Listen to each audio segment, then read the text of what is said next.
अब इन क्वेश्चन को सॉल्व कर लेते हैं। लॉगरिथम के कुछ रूल्स हैं कि लॉग के आगे जब भी दो नंबर मल्टीप्लाई हो रहे हो तो उन दोनों के अलग अलग लॉगरिथम फाइंड आउट करके उनको ऐड कर दो, यानी logarithm of a plus logarithm of B.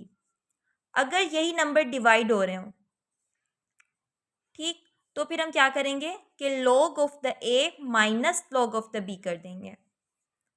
और अगर कोई ऐसा नंबर है उसके ऊपर कोई जो है एक्सपोनेंट लगा हुआ है, लेट सपोज एन, तो फिर इस एन को पहले ले आएंगे और फिर log of the x find out कर लेंगे। तो इसी से रिलेटेड मैंने यहाँ पर कुछ क्वेश्चंस लिखे, इनको सॉल्व कर लेते हैं।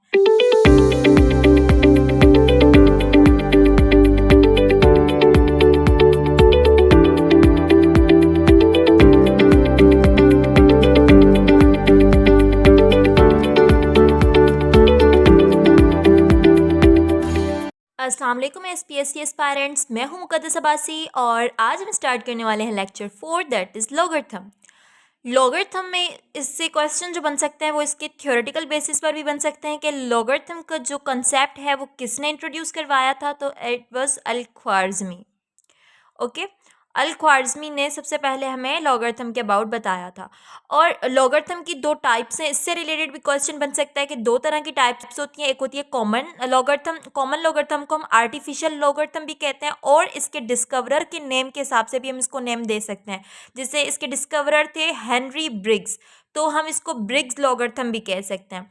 और दूसरी टाइप होती है नेचुरल लॉगरिथम, जिसको डिस्कवर जॉन नेपियर ने किया था, तो हम इसको नेपियर लॉगरिथम भी कह सकते हैं। दोनों में डिफरेंस किस चीज़ का है? बेस का है, कि कॉमन लॉगरिथम में जो बेस रखी जाती है दैट इज ऑलवेज 10, जबकि नेचुरल लॉगरिथम में बेस रखी जाती है ई। ये जो ई है इसकी वैल्यू है 2.718। ठीक, अब इसके क्वेश्चंस की तरफ चलते हैं जो कि न्यूमेरिकल टाइप आते हैं। अब क्वेश्चन जो आते हैं वो इस तरीके से आते हैं कि साइंटिफिक नोटेशन दे दिया, उसको स्टैंडर्ड फॉर्म में कन्वर्ट करने का कह दिया, या फिर स्टैंडर्ड को साइंटिफिक नोटेशन में। अब ये देखें, ये स्टैंडर्ड नोटेशन कहलाता है जिसमें कोई भी एक्सपोनेंट या फिर बेस वगैरह कुछ भी ना हो। लेकिन अगर एक्सपोनेंशियल फॉर्म आ रही है तो उसको हम साइंटिफिक नोटेशन कहते हैं। तो ये स्टैंडर्ड फॉर्म है, अगर स्टैंडर्ड फॉर्म दे दिया और उसको साइंटिफिक नोटेशन में कन्वर्ट करने का कह दिया तो कैसे करेंगे? अब देखिए, इसमें कहीं भी डेसिमल नहीं है, तो डेसिमल हम कंसीडर करेंगे कि एंड में डेसिमल है, इसको यहाँ से क्रॉस करवा के 4 के आगे ले आना है। यानी इस तरीके से मूव करवाना है कि डेसिमल से पहले जस्ट एक नंबर हो, जीरो ना हो, नंबर हो, ठीक है, जीरो के अलावा। तो 4.009 है, तो आप भले ये 009 लिख दो, उसके बाद इंटू 10 पावर, आपने 10 की पावर में अब पावर कौन सी लगानी है? जितने डिजिट आपने क्रॉस किए हैं, 1 2 3 4 5 डिजिट आपने क्रॉस किए तो पावर भी आ जाएगी 5। रही बात इसके साइन की, तो साइन जो है वो डिपेंड करता है कि आपने लेफ्ट मूव करवाया है पॉइंट को या फिर राइट। अगर आप लेफ्ट पर आए हो, ये पॉइंट याद रख लें कि अगर आप लेफ्ट पर आओगे तो वैल्यू जो होगी पावर की वो पॉजिटिव होगी, और अगर आप राइट की तरफ डेसिमल को मूव करवाओगे तो नेगेटिव एक्सपोनेंट दोगे। अब जैसे कि डेसिमल को आपने लेफ्ट की तरफ मूव करवाया तो ये एक्सपोनेंट क्या होगा? पॉजिटिव हो जाएगा, ठीक है। उसके बाद जो दूसरा क्वेश्चन है, अब इसमें डेसिमल यहाँ पर मौजूद है, हम इसको इस तरीके से मूव करवाएंगे कि डेसिमल से पहले एटलीस्ट एक नंबर आए। तो यहाँ पर मूव करवा के आगे 7.5 हो गया, इंटू 10 पावर, अब कितने डिजिट्स हमने मूव करवाए? 1 2 3 4, 4 नंबर तक हमने मूव किया, और राइट साइड की तरफ मूव किया है तो नेगेटिव हो जाएगा, 7.5 इंटू 10 पावर -4। ठीक, ये जो पोर्शन है ये कहलाता है कोएफिशिएंट। ठीक, ये जो पार्ट है दिस इज कॉल्ड बेस, और जो इसके ऊपर लगा हुआ है दैट इज कॉल्ड एक्सपोनेंट। ठीक, अच्छा, उसके बाद अब ये ऑलरेडी साइंटिफिक नोटेशन में फॉर्म्ड है, अब हम इसको कन्वर्ट करेंगे स्टैंडर्ड नोटेशन में, स्टैंडर्ड फॉर्म में। कैसे? जैसे इसमें है 5.24, तो इस डेसिमल को हमने मूव करवाना है -2, इस -2 को ख़त्म करना है, यानी हमने ये बेस और एक्सपोनेंट का कंसेप्ट रिमूव करना है। अब जैसे कि ये -2 है, जब -2 को ख़त्म करना होगा तो हम इसको कहाँ ले जाएंगे? +2 की तरफ, यानी कि लेफ़्ट साइड ले जाएंगे, ताकि इतने डिजिट लेफ़्ट साइड पे ले जाएंगे जब तक ये कैंसिल आउट नहीं हो जाता। तो -2 है ना, माइनस मतलब कि आपने इसको +2 तक लाना है, यानी आपने इसको लेफ़्ट की तरफ मूव करवाना है। तो इसको हम लेफ्ट की तरफ ले जाएंगे, लेफ्ट मीन्स इस तरफ ले जाएंगे। अब कितने डिजिट क्रॉस करवाएंगे, जितनी पावर है यानी 2। तो हम एक डिजिट तो ले आए लेकिन दूसरा डिजिट तो है ही नहीं, तो अपनी तरफ से हमने दे दिया 0, ये आ गया 0.5। अब ये पॉइंट आ जाएगी इस तरफ, तो ये हो जाएगा 0.05 एंड 24। तो ये जो 10 की पावर -2 है ये खत्म हो चुकी, आंसर इज 0.0524। ठीक, तो जब भी अगर आपको पावर कैंसिल आउट करनी है तो अगर नेगेटिव पावर है तो आप पॉजिटिव पावर ले आओगे, अगर पॉजिटिव है तो उसको आप नेगेटिव यानी राइट साइड ले जाओगे डेसिमल को। तो इस तरीके के क्वेश्चन भी आ सकते हैं। ठीक है, ये इस वजह से करवाए जाते हैं क्योंकि लॉगरिथम एक्चुअली होती ही बेस है, जो एक्सपोनेंट को ही हम लॉगरिथम का नाम देते हैं। ठीक है, बेस 10 पर जब कोई वैल्यू आ जाए तो उसे हम लॉगरिथम कहते हैं। हम इसको लॉगरिथम को इस तरीके से लिखते हैं, a power x is equals to y. अब इसको पढ़ेंगे x is the logarithm of y, sorry logarithm of y to the base a, यानी ये जो a है ये बेस फॉर्म में है और y उसका आंसर आ रहा है और x जो है दैट इज कॉल्ड log। हम इसको जब इस फॉर्म में भी लिख सकते हैं, log फॉर्म में ऐसे लिखेंगे, log यहाँ लिखी जाएगी बेस, ठीक है, log a x is equals to y, sorry y is equals to x।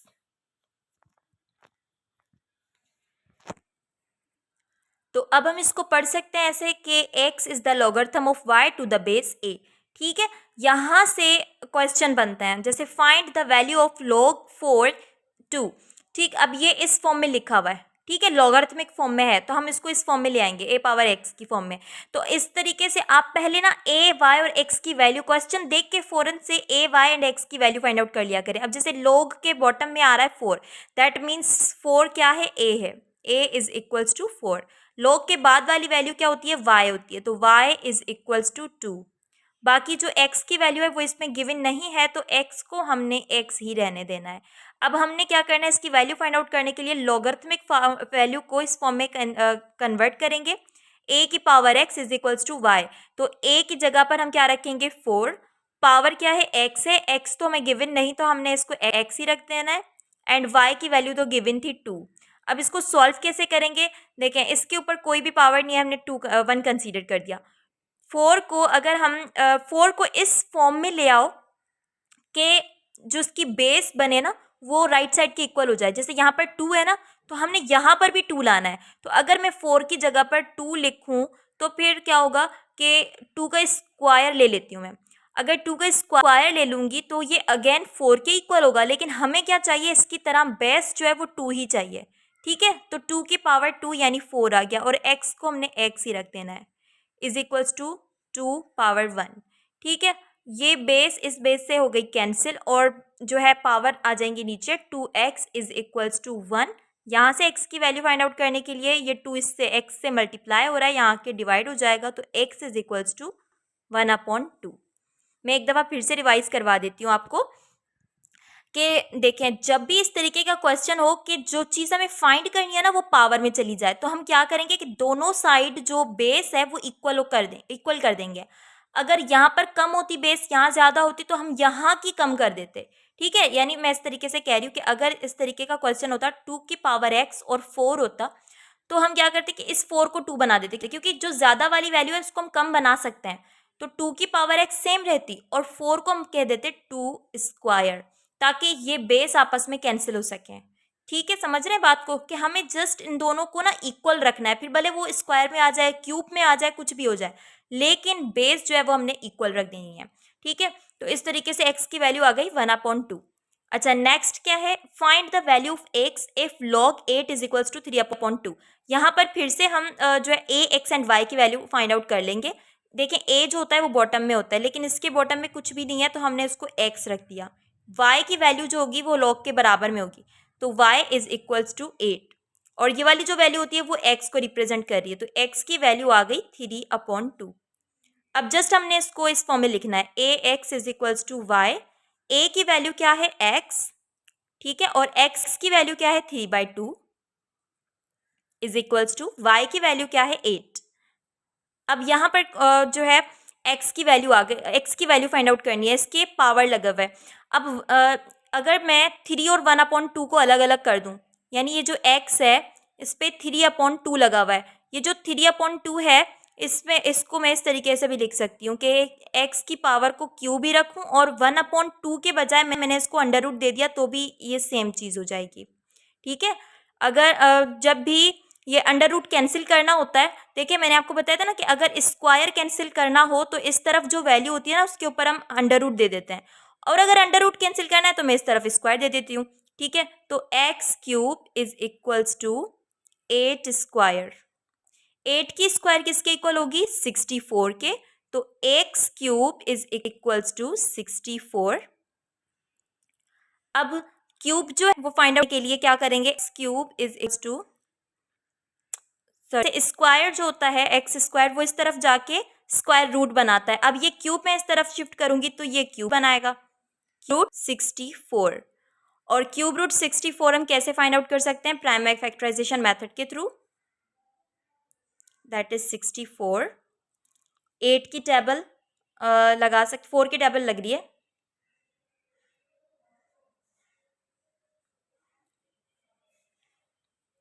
तो ये 3 का पेयर बन गया, तो क्यूब रूट क्या आ गई? 4 आ गई। ठीक है,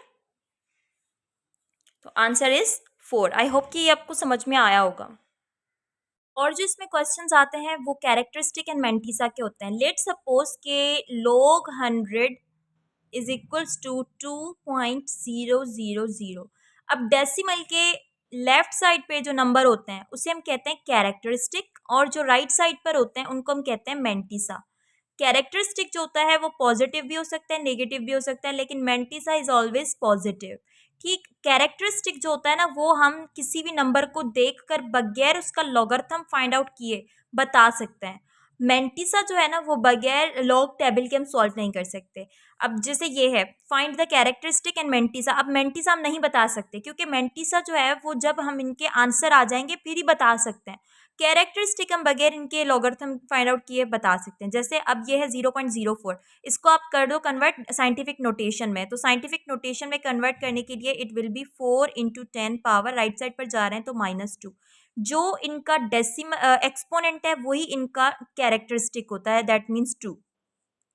2 जो है माइनस में है तो ये -2 ही होगा। हम -2 ऐसे भी लिख सकते हैं, लॉगरिथम में -2 ऐसे भी लिखा जाता है, तो दोनों तरीकों से लिख सकते हैं। तो -2 इसका कैरेक्टरिस्टिक है। बाकी रही बात मेंटिसा की, वो आप इसकी लॉगरिथम टेबल से ही फाइंड आउट कर सकते हो, जो कि बगैर कैलकुलेटर सॉल्व नहीं हो सकता। अब जैसे ये वैल्यू है, अब इसमें डेसिमल नहीं है ना, इसको मैं सॉल्व करके इस तरीके से ले आऊंगी कि 3.456 इंटू 10 पावर, ये हो जाएगा 10 की पावर 3 पॉजिटिव में। अब एक्सपोनेंट क्या आ गया? 3 आ गया, तो इसका जो कैरेक्टरिस्टिक है वो भी 3 है। यानी जो कैरेक्टरिस्टिक है वो हम इसके एक्सपोनेंट से फाइंड आउट कर सकते हैं। रही बात मेंटिसा की, तो वो हमारे पास जब लॉगरिथम आंसर आ जाएंगे उसके बाद ही फाइंड आउट कर सकते हैं। अच्छा, अब इन क्वेश्चन को सॉल्व कर लेते हैं। लॉगरिथम के कुछ रूल्स हैं कि लॉग के आगे जब भी दो नंबर मल्टीप्लाई हो रहे हो तो उन दोनों के अलग अलग लॉगरिथम फाइंड आउट करके उनको ऐड कर दो, यानी logarithm of a plus logarithm of b. अगर यही नंबर डिवाइड हो रहे हो, ठीक, तो फिर हम क्या करेंगे कि log of the a minus log of the b कर देंगे। और अगर कोई ऐसा नंबर है उसके ऊपर कोई जो है एक्सपोनेंट लगा हुआ है, लेट सपोज n, तो फिर इस n को पहले ले आएंगे और फिर log of the x find out कर लेंगे। तो इसी से रिलेटेड मैंने यहाँ पर कुछ क्वेश्चंस लिखे, इनको सॉल्व कर लेते हैं। जैसे यहाँ पर मल्टीप्लीकेशन का रूल अप्लाई हो रहा है, log 10 मल्टीप्लाई बाय log 10, तो हम इसको अलग अलग से सॉल्व कैसे करेंगे? log 10 plus log 10। ठीक, अब देखिए 10 जो है ना, 10 की लॉगरिथम का आंसर आएगा 1। कैसे? जितने जीरो होंगे ना वही उसका लॉगरिथम है। ये हम सिर्फ 1 के लिए ही यूज कर सकते हैं, यानी 1 के आगे जितने भी जीरो हो या 1 के पीछे जितने भी जीरो हो उनके लिए हम लॉगरिथम फाइंड आउट कर सकते हैं। लेकिन इसके अलावा कोई नंबर हो तो हम लॉग टेबल ही यूज करेंगे। तो log 10 1 के इक्वल होता है, log 100 होता तो 2 के इक्वल होता, जितने जीरो होंगे ना उतना ही आंसर होगा। तो log 10 is equals to 1 plus log 10 is also equal to 1, 1 plus 1 is equals to 2, तो इसका आंसर क्या आएगा? 2 आएगा। इसको सॉल्व करेंगे तो log 1000 माइनस log 100, ठीक है, 1000 का log 3 आएगा क्योंकि 3 जीरो आ रहे हैं, माइनस 100 का log 2 आएगा, 3 माइनस 2 इज इक्वल्स टू 1। अच्छा, लास्ट क्वेश्चन इज log 10 की पावर 3, 3 को हम पहले ले आएंगे and then log 10, 3 multiply by log 10 is equals to 1, 1 multiply by 3, answer is 3। तो अगर हंड्रेड्स में आ रहे हैं या फिर 0.001 लिखा हुआ आ रहा है तो हम उनके लॉग जो है वो डायरेक्टली फाइंड आउट कर सकते हैं। जैसे हमसे पूछा जाए 0.0001, इसका लॉग क्या होगा, तो फिर अब क्या करेंगे, काउंट कर लें 0 को, यानी एक्सपोनेंट में ले आए, तो ये एक्सपोनेंट कितना हो जाएगा इसका, -4। तो लॉगरिथम इसका क्या आएगा, -4 सिंपली। ठीक है, यानी जो एक्सपोनेंट होता है वही उसके वही जो है वो लॉगरिथम होता है। ठीक, जैसे log 10 3 है ना, तो इसमें एक्सपोनेंट ही हमारा आंसर आ गया। इस पे एक्सपोनेंट 1 था, 10 के पास 1 0 था ना, तो इस वजह से इसका एक ही एक्सपोनेंट था 1, तो आंसर भी इसका 1 बना। log 10 1, log 10,000, इसका एक्सपोनेंट 4 था, तो आंसर जो है, सॉरी यहाँ पर मैंने 4 0 लिखा हुआ है, 4 आएगा, 4 - 2 2। ठीक है, तो जितने जीरो हैं उतनी इसकी एक्सपोनेंट बनेगी, वही उसका आंसर बनता है। तो ये चैप्टर, ये टॉपिक जो है यहाँ पर कंप्लीट होता है। इससे रिलेटेड और भी क्वेश्चंस अगर आपके पास हैं तो आप सॉल्व करें उनको, क्योंकि एक या दो प्रॉब्लम कर लेने से मैथ्स की प्रैक्टिस नहीं हो जाती, ये एक एक प्रॉब्लम तो वीडियो में करवाई जाती है। इसके अलावा आप इस पर लिखेंगे अगर गूगल पर भी कि लॉगरिथम रिलेटेड एमसीक्यूज, तो काफ़ी सारे एमसीक्यूज आ जाएंगे, उनकी प्रैक्टिस करें। जितनी ज़्यादा प्रैक्टिस होगी उतनी ईजिली क्वेश्चन सॉल्व हो जाएंगे। एक या दो सवाल करने से आपकी प्रैक्टिस अच्छी नहीं होगी। सी यू इन द नेक्स्ट।